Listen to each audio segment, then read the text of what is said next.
देर शाम यूक्रेन पर फिर मिसाइल वर्षा शुरू हुई है। कीव और ओडेसा में बैलिस्टिक मिसाइल से हमला हुआ है। कीव ओडेसा में 10 नागरिक जख्मी हुए हैं। रूसी एयरबेस से कुछ देर पहले बॉम्बर ने उड़ान भरी और उसके बाद ये विध्वंसक हमला देखने को मिला। लेकिन काला सागर से तीसरे विश्व युद्ध का ज्वालामुखी विस्फोट हो चुका है, क्योंकि यूक्रेन ने रूस के ब्लैक सी नेवल फ्लीट पर अब तक का सबसे बड़ा हमला किया है। यूक्रेन के स्टॉर्म शैडो और स्कैल्प मिसाइल हमले से रूसी नेवी के 3 जहाज नष्ट हो गए। ये ब्लैक सी फ्लीट को अब तक की सबसे बड़ी चोट है। यूक्रेनी सेना और खुफिया एजेंसी के साझा ऑपरेशन में दोहरे हमले किए गए। मिसाइलों के साथ साथ समुद्री ड्रोन से भी धावा बोला गया। इसके बाद रूस ने यूक्रेन सहित यूरोप से प्रतिशोध की तैयारी कर ली है। देखिए कैसे यूक्रेन ने ब्लैक सी फ्लीट पर किया सबसे बड़ा हमला और रूसी प्रतिशोध का प्लान क्या है।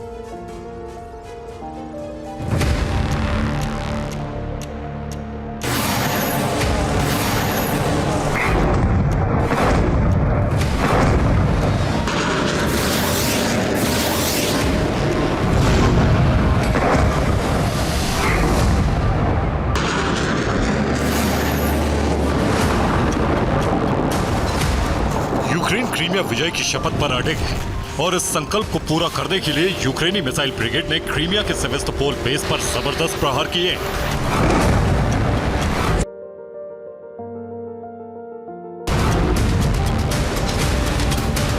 यूक्रेनी सेना और यूक्रेनी इंटेलिजेंस का साझा ऑपरेशन कामयाब रहा और रूस के ब्लैक सी फ्लीट के तीनों जहाजों की जल समाधि बना दी।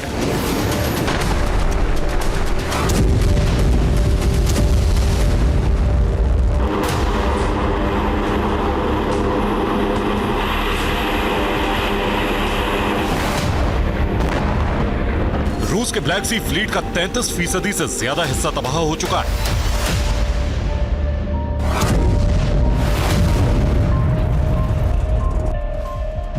लेकिन यूक्रेन के इस हमले को सबसे विध्वंसक और सबसे कामयाब माना जा रहा है।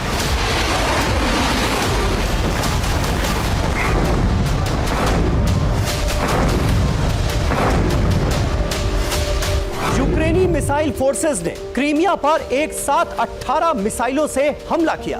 युद्ध शुरू होने के बाद पहली बार ऐसा हुआ है कि जब क्रीमिया में रूस के 3 जहाज एक साथ ध्वस्त हुए। यूक्रेन ने काला सागर तट से सटे ओडेसा पोर्ट से क्रीमिया पर हमले किए।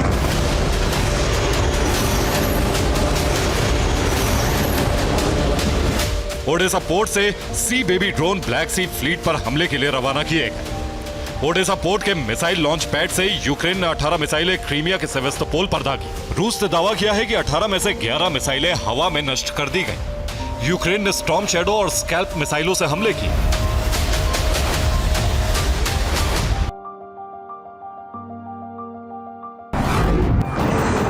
क्रीमिया के सेवेस्तोपोल से आई ये तस्वीरें मिसाइल इंटरसेप्शन की।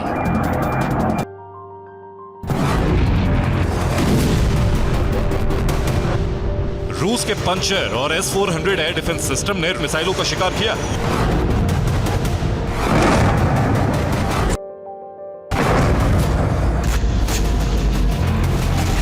लेकिन रूस यूक्रेन की सभी मिसाइलों को नहीं गिरा पाए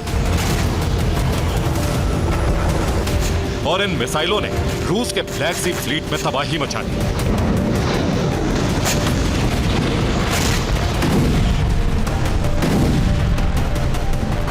यूक्रेन के हमले से ब्लैक सी फ्लीट के 3 जहाज तबाह हुए हैं। इनमें 2 लैंडिंग शिप तबाह हुए और इनके साथ साथ एक टोही युद्धपोत भी नष्ट हो गया। रूस के टोही युद्धपोत पर एक साथ 2 मिसाइलें गिरी, जिससे इसके डेक में बहुत बड़ा गड्ढा बन गया, जबकि 2 लैंडिंग शिप में पानी भरने लगा। रूसी लैंडिंग शिप को डूबने से बचाने के लिए पंप से पानी बाहर निकाला जा रहा है।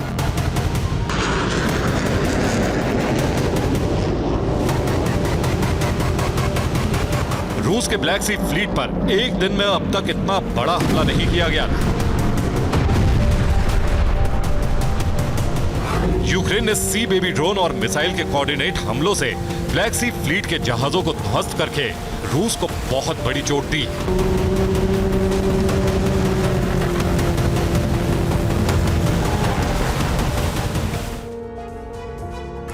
नष्ट होने वाला रूसी ब्लैक सी नेवल फ्लीट का पहला जहाज है यमल एक लैंडिंग शिप है, यानी ये टैंक, स्पीड बोट और हथियारों की डिलीवरी करता है।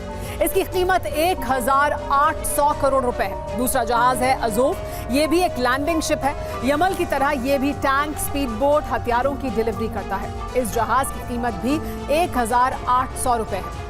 रूस का तीसरा युद्धपोत है इवान कुसर्क। इवान कुसर्क रूसी सेना का टोही युद्धपोत है। ये जहाज सागर की इलेक्ट्रॉनिक निगरानी करता है, दुश्मन टारगेट के इंटेलिजेंस सिग्नल सेना को भेजता है। इसकी कीमत 670 करोड़ रुपए है। इसी तरह यूक्रेन के हमलों से रूस के 3 जहाज नष्ट हुए और एक ही दिन में कुल 4270 करोड़ रुपए का भारी नुकसान हुआ है।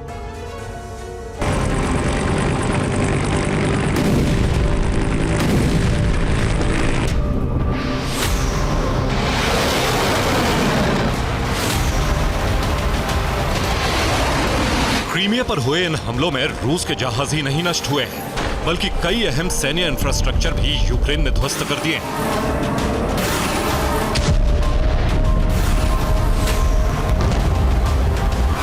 यूक्रेन के हमलों से एक सैटेलाइट सिग्नल केंद्र, एक रडार स्टेशन, एक कम्युनिकेशन हेडक्वार्टर, नौसेना के दफ्तर और कर्च ब्रिज के एक हिस्से को नुकसान पहुंचा है।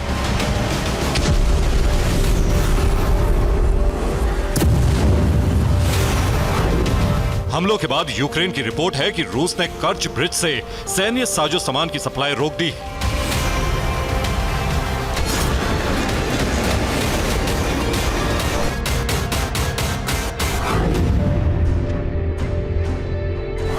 मालगाड़ियों के लिए कर्च ब्रिज की रेलवे लाइन को बंद कर दिया गया है। तेल टैंकर भी कर्च ब्रिज से पहले रोक दिए गए हैं। रूस को डर है कि तेल टैंकर या हथियार वाली ट्रेन पर यूक्रेन सीधा हमला कर सकता है। छोटे से विस्फोटक से तेल और गोला बारूद में भयंकर विस्फोट होने से कर्च ब्रिज का बड़ा हिस्सा गिर सकता है।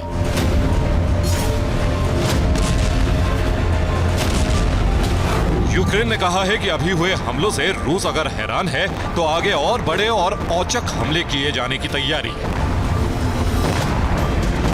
ये है यूक्रेनी सेना विंग की सिक्योरिटी सर्विस SBU के प्रमुख लेफ्टिनेंट जनरल वेसल मलियो। वेसल ने ही रूस को यह चेतावनी दी।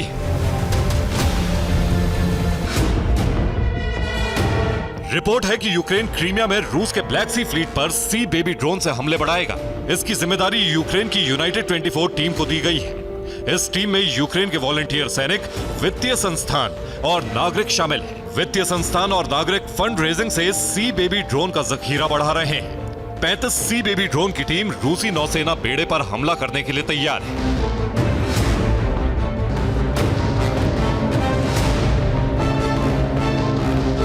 यूक्रेन ने ठान लिया है कि अब सेवेस्तोपोल बेस से रूस के ब्लैक सी फ्लीट को हटाकर ही दम लिया जाएगा।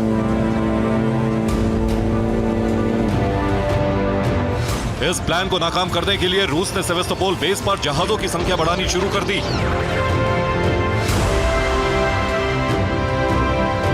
रूस ने जॉर्जिया के अबखाजिया बेस से कई जहाज सेवेस्तोपोल रवाना किए हैं। इन्हें ब्लैक सी फ्लीट की सुरक्षा की जिम्मेदारी दी गई है।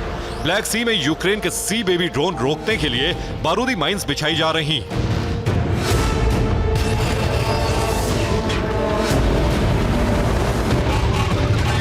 तीन जहाजों पर हमले होने के बाद रूस ने ओडेसा के मिसाइल और समुद्री ड्रोन लॉन्च पैड पर हमले बढ़ा दिए हैं। रूस यूक्रेन के ओडेसा बेस को खत्म करने के लिए हमले तेज कर रहा है और आशंका है कि 26 मार्च की रात यूक्रेन पर रूस के विध्वंसक हमले हो सकते हैं। Bureau report, TV9 Bharatvarsh.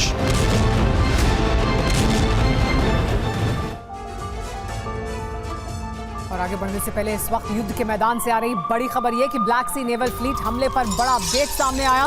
रूस के 3 नहीं 4 जहाज नष्ट करने का दावा। यूक्रेनी सेना का बयान, रूस के 4 जहाज तबाह किए हैं। हमले में रूसी बेड़े का कोस्तानंतिन जहाज भी नष्ट किया गया है। रूस ने 2014 में यूक्रेन से छीना था ये लैंडिंग शिप और अब इसे यूक्रेन ने तबाह कर दिया है।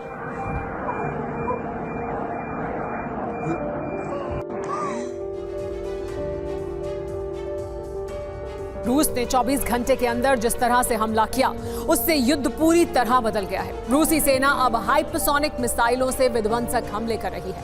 यही वजह है कि ये जंग अब हाइपरसोनिक हो गई है। 6 घंटे के अंदर रूसी सेना कीव समेत यूक्रेन के 100 इलाकों पर हाइपरसोनिक मिसाइलों से जबरदस्त आक्रमण कर चुकी है।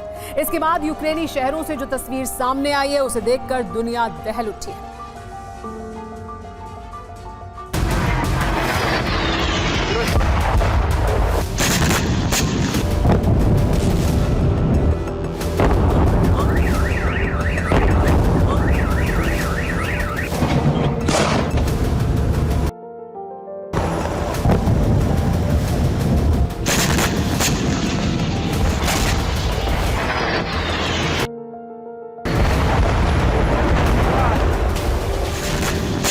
घंटे से रूस इसी तरह से यूक्रेन पर भीषण वज्रपात कर रहा है।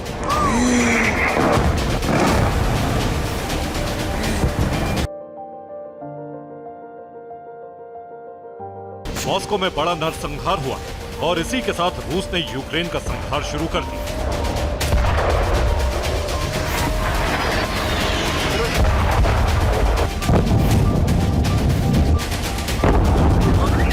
यूक्रेन पर हमला हर बीतते दिन के साथ तेज होता जा रहा है।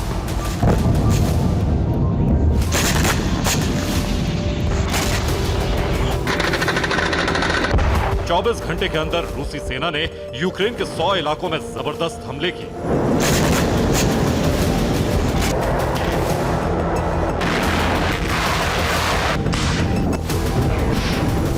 रूसी सेना अब हाइपरसोनिक मिसाइलों से हमले कर रही है। ये वो हमला है जिसमें यूक्रेन के शहर भस्म होते जा रहे हैं।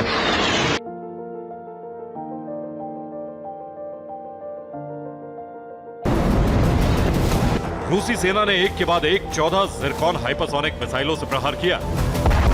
इसके बाद कीव, लवीव और सुमी बुरी तरह से दहल गए।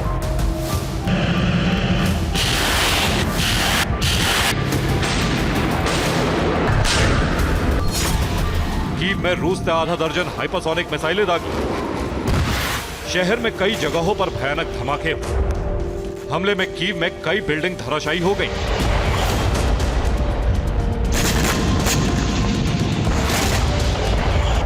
रूस का दावा है कि कीव में उसके हाइपरसोनिक हमले में अमेरिकी पेट्रियट भी जल गई। उधर यूक्रेन ने दावा किया है कि उसने कीव के ऊपर रूस की एक हाइपरसोनिक मिसाइल को इंटरसेप्ट कर लिया है। रूसी फौज ने निप्रो हाइड्रो इलेक्ट्रिक डैम पर भी भीषण हमला किया। हमले में डैम पूरी तरह से तबाह हो गया। ज़ैपोरिज़िया में रूसी सेना ने यूक्रेनी फोर्स के शेल्टर को तहस नहस कर दिया।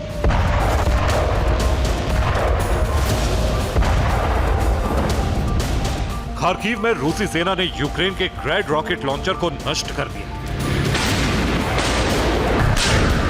इसी रॉकेट लॉन्चर से यूक्रेन बेल्गोरोद में हमले कर रहा था। सुमी में रूसी सेना ने एक के बाद एक 11 बड़े धमाके किए। ब्लास्ट की वजह से कई इमारतें मलबा बनी।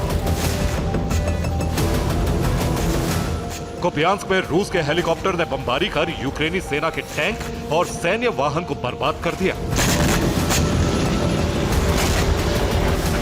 डोनेस्क में रूस ने यूक्रेनी सेना के ठिकाने को न सिर्फ बर्बाद कर दिया बल्कि उस पर कब्जा भी कर लिया।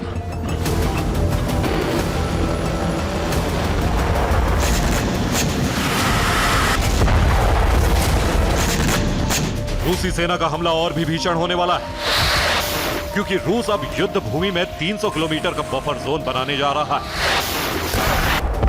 इस बफर जोन में बड़ी तादाद में सैनिक, एयर डिफेंस और रॉकेट लॉन्चर तैनात करेगा।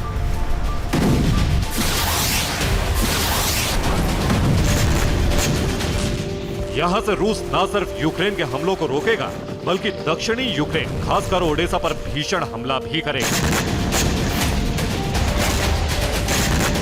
जिस तरह रूस यूक्रेन के सैन्य और एनर्जी इंफ्रास्ट्रक्चर को तबाह कर रहा है, उसी तरह ज़ेलेंस्की सेना भी रूस के एनर्जी सेक्टर बर्बाद कर रही है। यूक्रेनी सेना पिछले कई दिनों से रूस की ऑयल रिफाइनरी पर हमले कर रही है।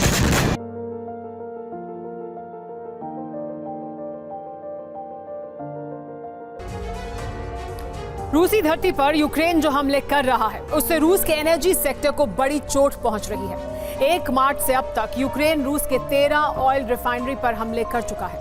इन हमलों में रिफाइनरी को बड़ा नुकसान हुआ है। इससे रूस की अर्थव्यवस्था को बहुत बड़ा नुकसान हो रहा है। रूस की ऑयल निर्यात में 30% की कमी आ गई है। रूस को पेट्रोल का निर्यात पूरी तरह से बंद करना पड़ा है ताकि रूस की जरूरतें पूरी हो सके, ताकि रूस में पेट्रोल की कीमत न बढ़े। यूक्रेनी हमलों की वजह से पेट्रोल के प्रोडक्शन में सिर्फ 1 महीने के अंदर 5% की कमी आ चुकी है। रूस पहले हर दिन 112,000 टन पेट्रोल बनाता था, लेकिन अब हर दिन 104,000 टन पेट्रोल ही तैयार कर पा रहा है। ऐसा इसलिए क्योंकि हमले की वजह से तमाम रिफाइनरी में काम नहीं हो पा रहा है।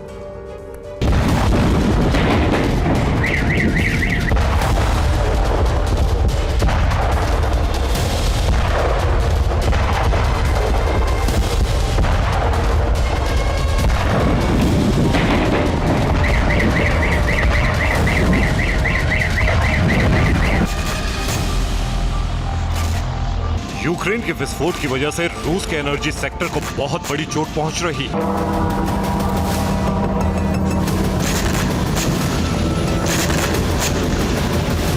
रूस में ऑयल प्रोडक्शन और उसके एक्सपोर्ट पर बहुत बुरा असर पड़ा।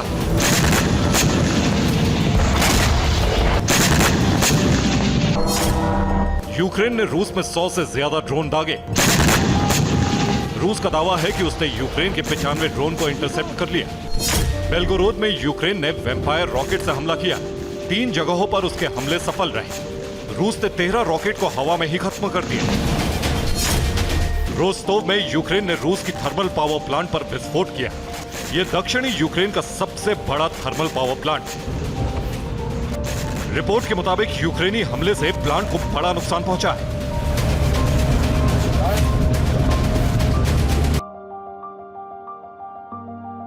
वोरोनिच में यूक्रेनी ड्रोन सेना ने इतने ड्रोन दागे कि आधे घंटे के लिए शहर में ब्लैकआउट हो गया। वोरोनिच में यूक्रेनी सेना ने रूस के पावर ग्रिड पर अटैक किया। इसी वजह से पूरा शहर अंधेरे में डूब गया।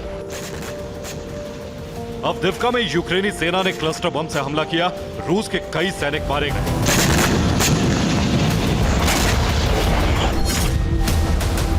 डोनेस्क में रूस और यूक्रेनी सेना के बीच आमने सामने की भीषण जंग हो रही है।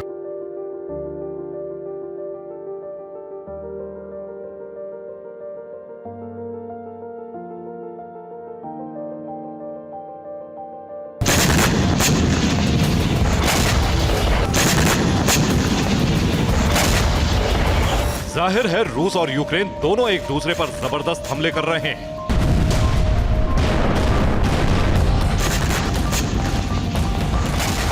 दोनों तरफ से विध्वंसक वार और पलटवार हो रहा है।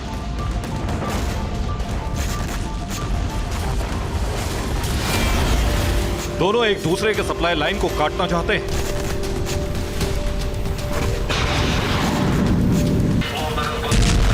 यूक्रेन की कोशिश भी कामयाब हो रही।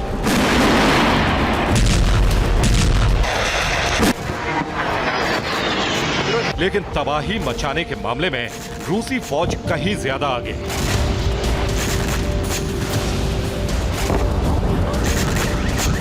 ब्यूरो रिपोर्ट, TV9 भारत मंच। अवदिव्का मोर्चे पर रूस ने बड़ा हमला किया है। यूक्रेनी सेना के कई ठिकाने तबाह हो गए हैं। यूक्रेन के मॉडर सैन्य वाहन पर रूस ने कब्जा कर लिया। जर्मनी से यूक्रेन को मिले हैं मॉडर वाहन।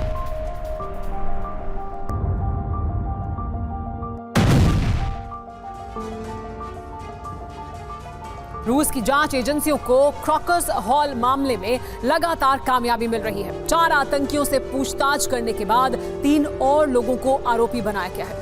रूस से आतंकियों की जैसी तस्वीरें जारी की गई, उसे देखकर ISIS खुरासान ने रूस पर फिर बड़े हमले की धमकी दी है।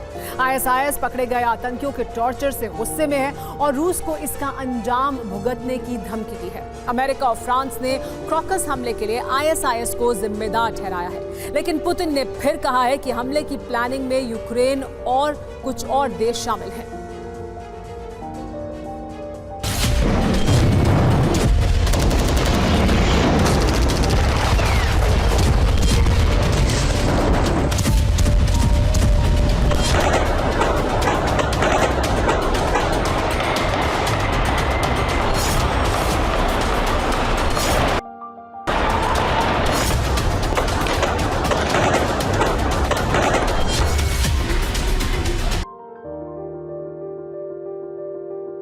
दुनिया का सबसे खतरनाक आतंकी संगठन। इस संगठन से जुड़ने वाला हर आतंकी न मरने से डरता है और न मारने से। रूस के क्रॉक्स मॉल की तस्वीरों के जरिए कुछ दिन पहले ही आईएसआईएस खुरासान के आतंकियों की बर्बरता देखी गई।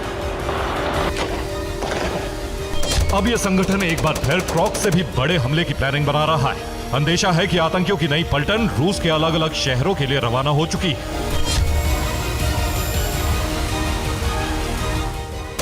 ऐसा इसलिए क्योंकि मॉस्को में क्रॉक्स हॉल में गोलियों की आवाज थमने के बाद यूक्रेन में धमाकों का शोर थम नहीं रहा। मॉस्को में आतंकी हमले के बाद से पुतिन की सेना अपना गुस्सा उतार रही है, तो दूसरी तरफ रूस में पकड़े गए आतंकियों से जो सलूक किया जा रहा है वो उनके चेहरे से नजर आ रहा है। रूस में आ रही ऐसी तस्वीरों ने ही आतंकी संगठन आईएसआईएस को गुस्से से भर दिया है।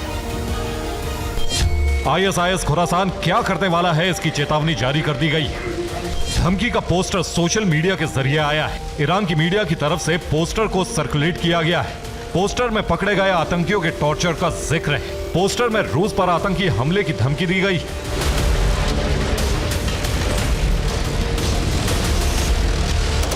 रूस में अब तक आईएसआईएस से जुड़े 11 संदिग्धों को पकड़ा गया है, लेकिन माना जा रहा है कि आईएसआईएस के कई और मददगार या आतंकी रूस में हो सकते हैं। ऐसे में आईएस की नई धमकी के बाद रूस में नए सिरे से आतंकी हमले की आशंका बढ़ गई। सुरक्षा एजेंसियों को शक है कि आईएसआईएस के एयरपोर्ट या रेलवे स्टेशन पर हमला कर सकता है। भीड़ वाले अस्पतालों को भी निशाना बनाया जा सकता है। बेलगोरोद और कुर्स्क की सीमा को सील कर दिया गया है।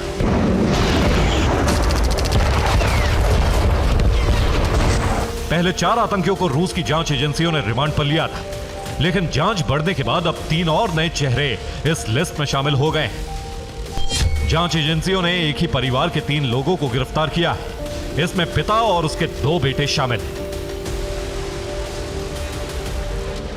संदिग्ध के तौर पर गिरफ्तार एक और शख्स पर हमले का केस चलाने का आदेश आया है।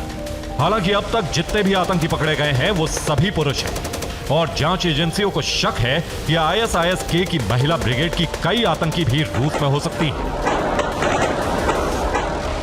अब सवाल है कि क्रॉक्स के बाद आईएसआईएस के का अगला टारगेट क्या है? क्या अगला हमला आईएसआईएस के की महिलाएं करेंगी? आतंकियों के टॉर्चर के बदले फिर आम लोग मारे जाएंगे? रूस के राष्ट्रपति पुतिन ने भी माना है कि क्रॉक्स हमले के पीछे कट्टरपंथी इस्लामिक संगठन शामिल हैं, लेकिन यूक्रेन को क्लीन चिट नहीं दी गई है। पुतिन को शक है कि आईएसआईएस के जरिए यूक्रेन ने हमले की साजिश रची।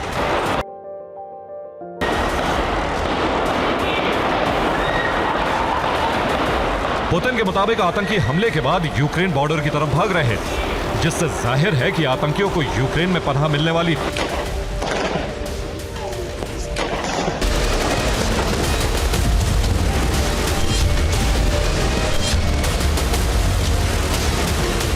रूस की मीडिया रिपोर्ट में यूक्रेन का जिहादी कनेक्शन भी बताया गया है। यह तस्वीर अब्दुल हाकिम शिशानी की है। यह चेचन कट्टरपंथी इस्लामवादी फील्ड कमांडर है जो सीरिया में अल-कायदा के साथ लड़ चुका है। अब्दुल हाकिम अब यूक्रेन में रह रहा है। अब यह चेचन लीजन लड़ाकों का प्रमुख है। चेचन लीजन के लड़ाके रूस के खिलाफ लड़ रहे हैं। बेलगोरोद में यह संगठन भी हमले में शामिल है। रूस की मीडिया रिपोर्ट के मुताबिक यूक्रेन में रह रहे अब्दुल हाकिम शिशानी का सीरिया के कट्टरपंथी संगठनों से संपर्क है।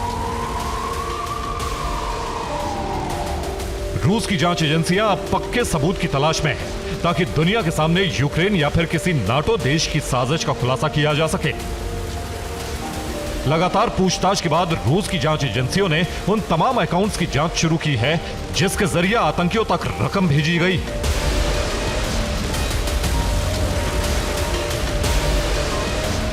अहम यह भी है कि तजाकिस्तान के नागरिक पिछले दिनों कहां रहे और कितने वक्त तक रहे। आईएसआईएस के की नई धमकी के बाद रूस की खुफिया एजेंसियां सतर्क हैं। दुनिया भर में आईएसआईएस खुरासान के ट्रेनिंग सेंटर्स से खबरें जुटाई जा रही हैं। रूस ने पिछले दिनों दूसरे देशों से आने वाले लोगों की जांच शुरू करवाई है। सभी लोगों के पासपोर्ट और वीजा की जांच के साथ उनके आने के मकसद की सच्चाई का पता लगाया जा रहा है। हालांकि बेलगोरोद और कुर्स्क, जहां बड़ी तादाद में रूस विद्रोही जंग लड़ रहे हैं, वहां से आम लोगों के बीच छिपकर आए लोगों की पहचान करना जरूर मुश्किल है। रूस को शक है कि यूक्रेन की सीमा से घुसपैठ के जरिए आतंकी रूस में दाखिल हुए। बेलगोरोद में विद्रोही गुटों ने ही आतंकियों को हथियार दिए। बेलगोरोद से निकल रहे आम लोगों की भीड़ में आतंकी शामिल थे। अगर वाकई ऐसा हुआ है तो रूस के लिए बड़े खतरे की बात है। ऐसे में आईएसआईएस के अपनी धमकी को सच करने के लिए रूस में मौजूद बाकी आतंकियों की मदद ले सकता है। Bureau report, TV9 Bharatvarsh. जिस तरह पुतिन की ब्रिगेड ने यूक्रेन का विनाश किया, ठीक उसी तरह की तबाही यूरोप में होने की आशंका जताई जा रही है। ये आशंका कोई और नहीं बल्कि खुद यूरोपीय देश जता रहे हैं। यूरोप के देशों में इस वक्त एक सर्वे किया जा रहा है। ओपिनियन पोल के तहत ये जानने की कोशिश हो रही है कि पुतिन का पहला टारगेट कौन होगा, किस पर पुतिन के विनाशकों का पहला प्रहार होगा, कौन पुतिन ब्रिगेड के हमलों से सबसे पहले तबाह होगा। यकीन मानिए, यूरोप में हो रहे ओपिनियन पोल के नतीजे बेहद सन्न कर देने वाले हैं। आखिर क्यों, देखिए इस रिपोर्ट में।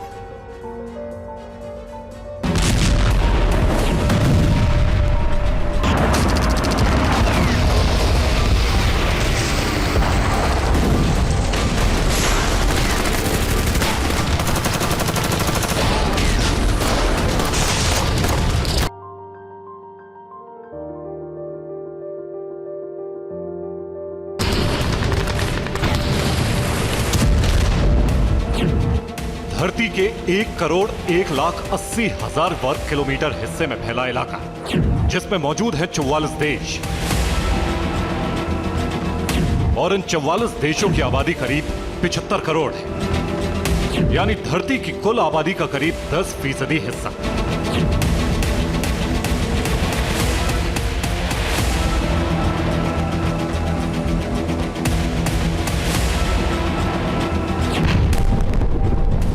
हम बात कर रहे हैं यूरोप महाद्वीप की, और जानते हैं इस वक्त यूरोप में आने वाला हर शहर, हर प्रांत, हर मुल्क और करीब 75 करोड़ लोग खौफ में जीने को मजबूर हैं।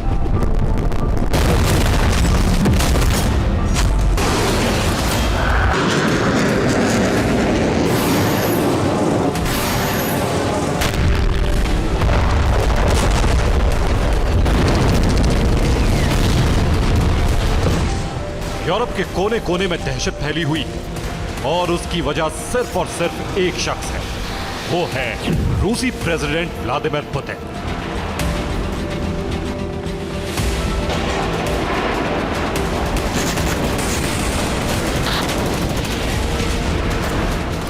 दरअसल यूरोपीय मीडिया रिपोर्ट्स में दावा किया जा रहा है कि यूक्रेन के बाद प्रेसिडेंट पुतिन का अगला टारगेट यूरोप है। किसी भी वक्त रूस यूरोपीय देशों पर हमला कर सकता है। रूसी डिफेंस ने यूरोप पर हमले से जुड़ी तैयारी भी पूरी की।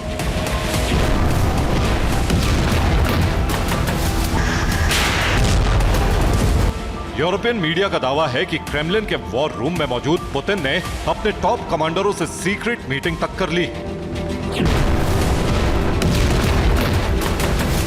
दावा तो यहां तक किया जा रहा है कि पुतिन यूरोप के चप्पे चप्पे पर नजर बनाए हुए हैं।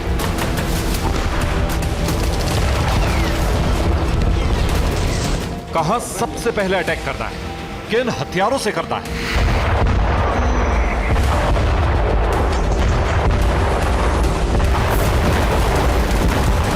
यह सारा ब्लूप्रिंट पुतिन ने तैयार कर लिया है।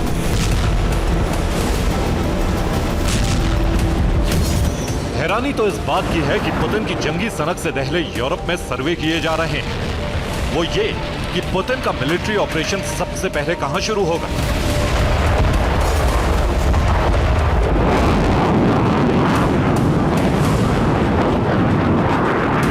और जानते हैं, इस सर्वे में जिस मुल्क का नाम सामने आ रहा है वो बेहद ही चौंकाने वाला है।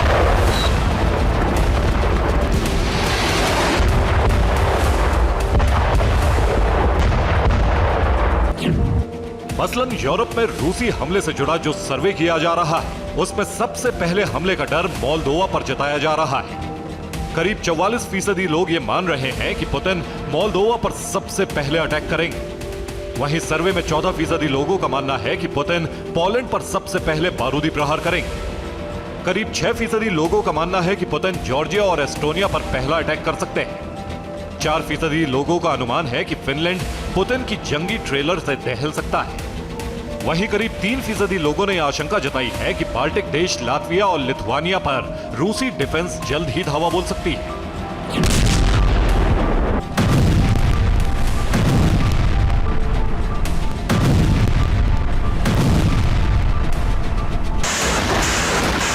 हमने तो आपको चंद देशों के बारे में ही बताया, मगर यह फेहरिस्त काफी लंबी है।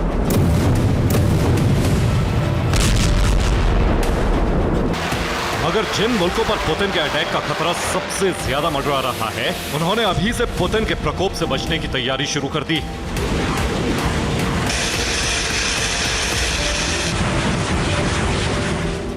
मसलन फ्रांस से समझौते के बाद मोल्दोव में नाटो का मिलिट्री बेस बनेगा। पोलैंड ने बीते 3 महीनों में $7.5 बिलियन की सैन्य डील की। बेलारूस से सटे 10 किलोमीटर के बॉर्डर पर पोलैंड दीवार बनाएगा। पोलैंड की सेना 70 मीटर ऊंची दीवार सर्विलांस टावर भी बनेंगे। वहीं एस्टोनिया ने आपातकाल नियमों के तहत रक्षा बजट बढ़ाया।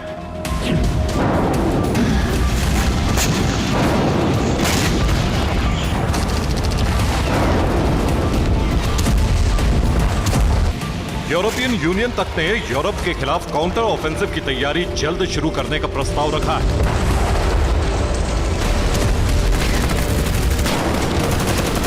यानी यूरोप की सुरक्षा से जुड़े कदम उठाना, अगर रूस हमला करे तो उसका ताबड़तोड़ अंदाज में पलटवार करना।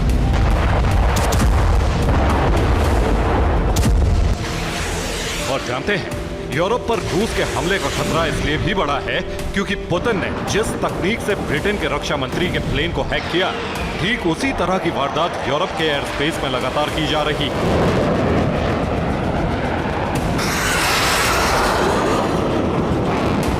यूरोप के कम्युनिकेशन सिस्टम को जैम किया जा रहा है।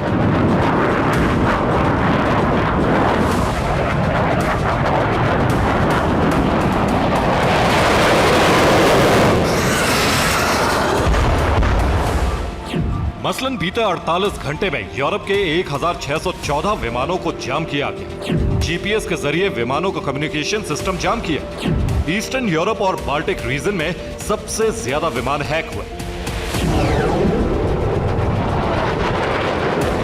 इतना ही नहीं, पोलैंड और रोमानिया के इलाके में रूसी लड़ाकू विमानों की घुसपैठ ने भी सनसनी बढ़ा दी।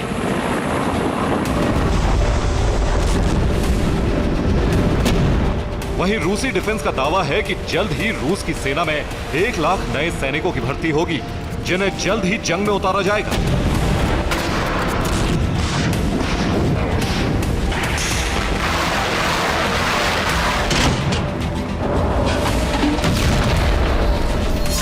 बस पुतिन की इसी जंगी सनक ने नाटो देशों में खलबली मचा दी।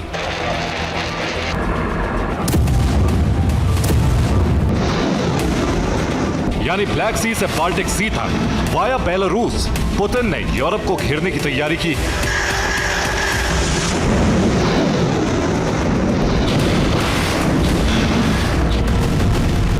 उससे न सिर्फ नाटो बल्कि पूरा यूरोप सहमा हुआ है। ऐसे में अगर नाटो या फिर यूरोपीय देशों की तरफ से कोई भी हिमाकत हुई तो यकीन मानिए, यूरोप पर हमले के साथ ही पुतिन तीसरे विश्व युद्ध का आगाज कर देंगे।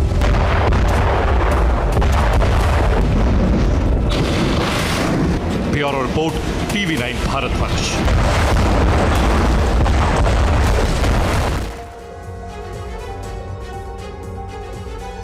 और अभी बेलगोरोद पर यूक्रेन ने हमला किया। यूक्रेन के मोर्टार और आर्टिलरी से बड़े हमले हुए हैं। बेलगोरोद में 3 लोगों के घायल होने की खबर आ रही है इस बड़े हमले के दौरान।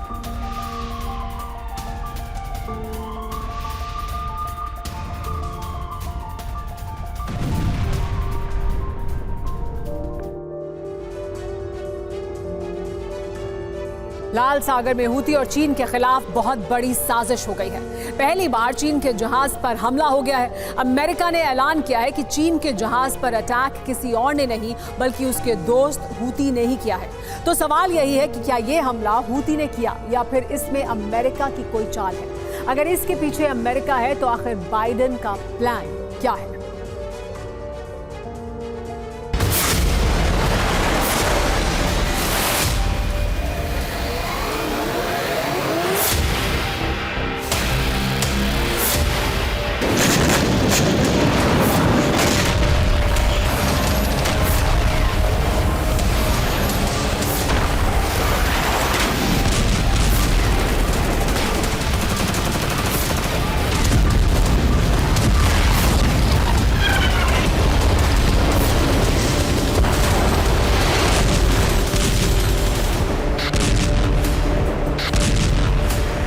लाल सागर की जंग में वो हो गया है जिसकी कल्पना किसी को नहीं।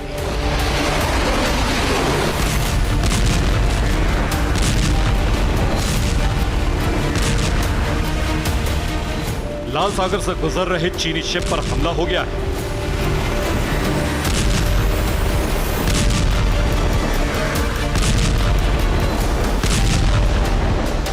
यकीन करना मुश्किल है पर सच यही है।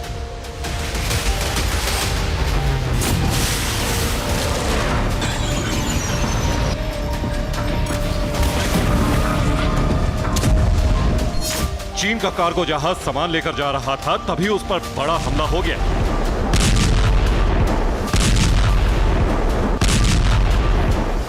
यह पहली बार है जब लाल सागर में चीन के जहाज पर हमला हुआ है। सवाल यही है कि आखिर चीनी जहाज पर यह हमला किसने किया, हूती ने या फिर अमेरिका ने? ये सवाल इसलिए उठ रहे हैं क्योंकि चंद रोज पहले ही हूती ने रूस और चीन के जहाजों को लाल सागर से गुजरने की छूट दी थी।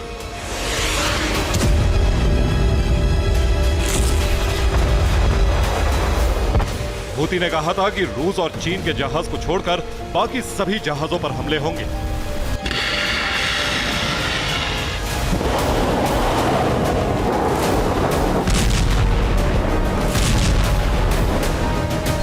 पांच दिन पहले ओमान में हूती, रूस और चीन के प्रतिनिधियों की सीक्रेट मीटिंग हुई थी। इस मीटिंग में हूती ने चीन और रूस से डील की थी। डील में तय हुआ था कि हूती चीन और रूस के जहाजों की सुरक्षा करेगा, बदले में चीन और रूस उसे हमले करने के लिए हथियार देंगे। लेकिन इस समझौते के उलट चीन के जहाज पर बड़ा हमला हो गया। अमेरिकी सेना ने बयान जारी करके कहा है कि हमला हूती ने किया, लेकिन हूती की तरफ से इस बारे में अब तक कुछ नहीं कहा गया। इसीलिए सवाल उठ रहे हैं कि कहीं ऐसा तो नहीं कि हमला अमेरिका ने करवाया हो, ताकि हूती और चीन के बीच जो करार हुआ है वो टूट जाए।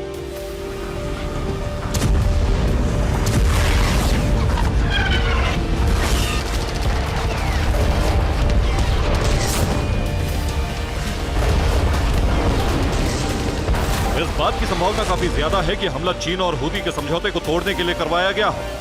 इस बात की आशंका इसलिए भी काफी बढ़ गई है क्योंकि अमेरिका कल से ही ईरानी प्रॉक्सी के खिलाफ जबरदस्त ऑपरेशन चला रहा है।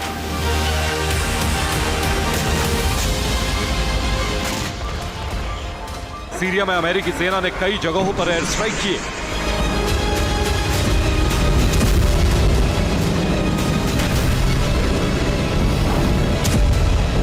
अल्बु कमाल में अमेरिका ने ईरानी प्रॉक्सी के हेडक्वार्टर पर हमला किया।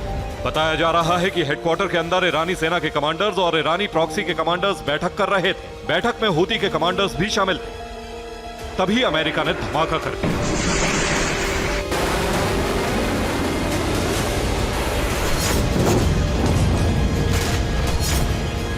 सीरिया के देर एज जोर में भी अमेरिका ने ईरानी प्रॉक्सी के ठिकानों पर भीषण बमबारी की। रिपोर्ट्स के मुताबिक हमले में ईरानी सेना और ईरानी प्रॉक्सी के कई कमांडर्स मारे गए। तो अब सवाल यही है कि क्या अमेरिका ने हूती समेत ईरानी प्रॉक्सी के खिलाफ ग्लोबल मिशन शुरू कर दिया? इस सवाल का जवाब दुनिया को बहुत जल्द ही मिलने वाला है। Bureau report, TV9 Bharat.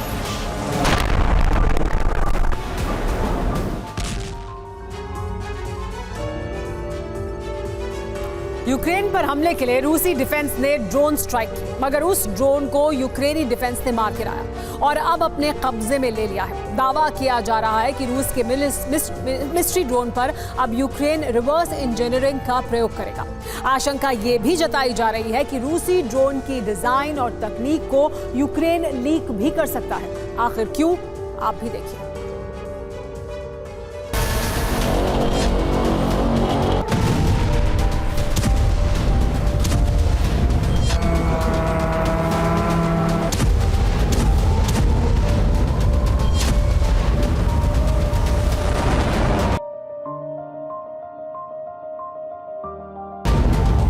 Ukraine का ऐसा कोई इलाका नहीं बचा जहां रूसी डिफेंस के आत्मघाती ड्रोन्स ने तबाही न मचाई है।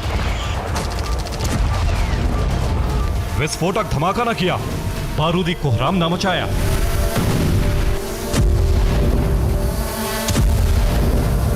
आमतौर पर रूस made in Iran shahi drone का इस्तेमाल यूक्रेन पर हमले के लिए करता है, मगर रूसी डिफेंस के जंगी खाने में कुछ ऐसे विस्फोटक बारूदी उड़नदस्ते हैं जो बेहद ही घातक प्रहार करने के लिए जाने जाते हैं। इन रूसी ड्रोन की रेंज जबरदस्त है और जानते हैं, ऐसे ही एक रूसी ड्रोन पर यूक्रेन ने कब्जा कर लिया है। यह तस्वीर रूसी डिफेंस के मिस्ट्री ड्रोन की है जिसका इस्तेमाल यूक्रेन पर हमले के लिए किया गया था, मगर यूक्रेनी डिफेंस ने इस ड्रोन को मार गिराया। ड्रोन का मलबा यूक्रेनी इलाके में गिरा, जिसके बाद यूक्रेनी सेना ने ड्रोन को अपने कब्जे में ले लिया। यकीन मानिए, यूक्रेनी कब्जे में मौजूद अपने मिस्ट्री ड्रोन के आने से रूसी डिफेंस खौफ में है। जानते हैं क्यों? दरअसल रूस को ड्रोन की रिवर्स इंजीनियरिंग का खतरा है, यानी यूक्रेन मिस्ट्री ड्रोन की तकनीक जान सकता है, रूसी मिस्ट्री ड्रोन जैसे डिजाइन का ड्रोन बना सकता है, रूस के ड्रोन को नाटो देशों में ट्रांसफर कर सकता है।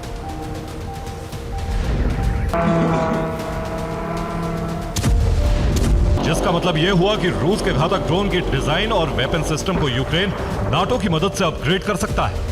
मुमकिन है हूबहू रूस जैसा ही घातक ड्रोन तैयार कर सकता है।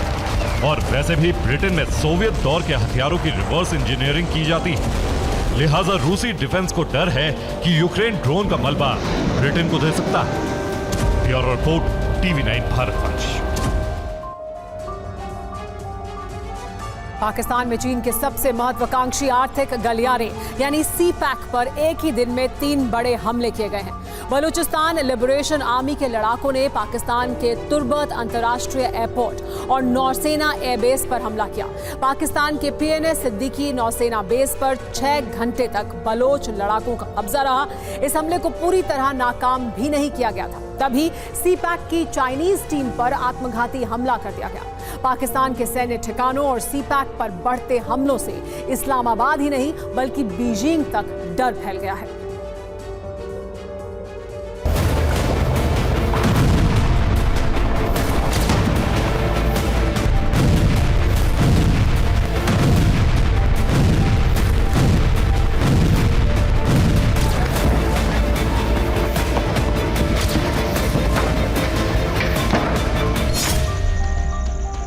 मार्च की रात 10 बजे से लेकर 26 मार्च की सुबह तक पाकिस्तान से 3 ऐसी खबरें आई जिससे चीन की सरकार भी चिंता में पड़ गई।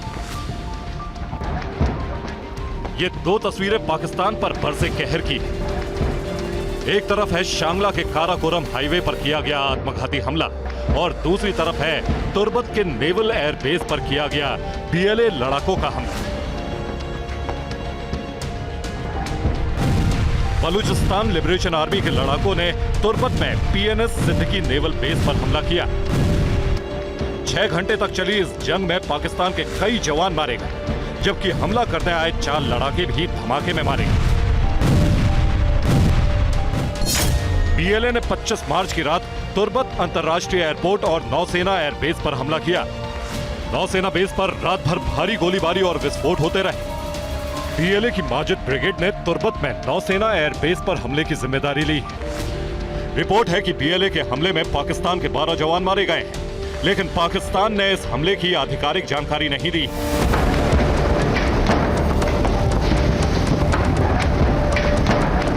पाकिस्तान मीडिया का दावा है कि हमला करने आए BLA के 4 लड़ाके मारे गए हैं। 25 मार्च की रात हुए हमलों से पाकिस्तान की सेना निपट भी नहीं पाई थी, तभी खैबर पख्तूनख्वा में सीपेक की टीम पर आत्मघाती हमला किया गया। मौके पर मौजूद शख्स बता रहा है कि चीन की टीम पर आत्मघाती हमला किया गया। पाकिस्तान मीडिया के मुताबिक हमले में चीन के 5 नागरिकों की मौत हुई है।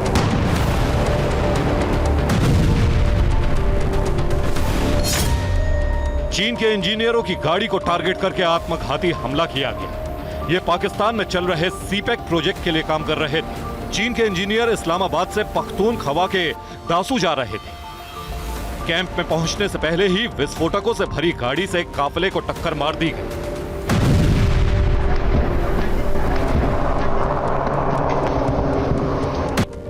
पाकिस्तानी सेना पर पिछले 10 दिनों में तीसरा बड़ा हमला किया गया है।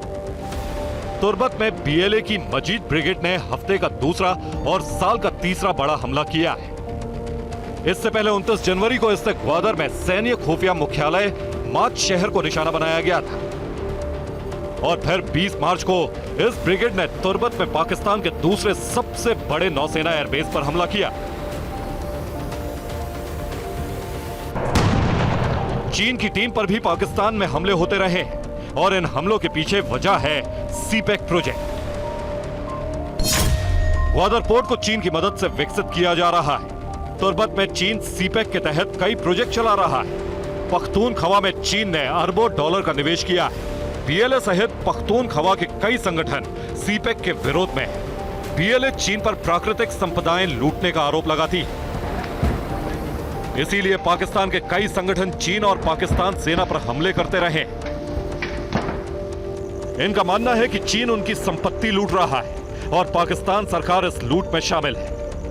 इसीलिए पख्तूनख्वा के संगठन और बलूचिस्तान लिबरेशन आर्मी ने सीपेक के विरोध में हमले तेज कर दिए हैं। Bureau report, TV9 Bharatvarsh. दुनिया में ऐसी कई जगहें हैं जहां जहाज पुल के नीचे से गुजरते हैं, लेकिन अमेरिका के बाल्टीमोर में जो हुआ उससे जहाज में लगे सुरक्षा के उपकरणों पर सवाल उठ रहे हैं। अमेरिका के बाल्टीमोर में एक कार्गो शिप पुल के पिलर से जाकर टकरा गया, जिसकी वजह से 3 किलोमीटर लंबा पुल नदी में गिर गया। हादसे के वक्त पुल से कई गाड़ियां गुजर रही थी।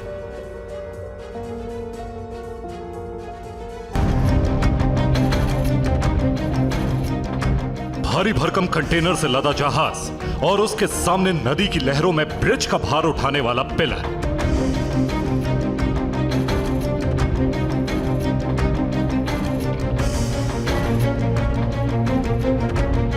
पिलर से जहाज के छूते ही पुल कांप उठा और चंद सेकंड में पूरा पुल नदी में समा गया।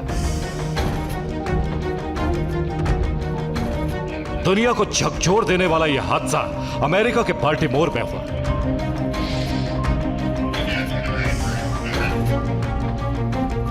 इस पुल का नाम है फ्रांसिस स्कॉट की ब्रिज।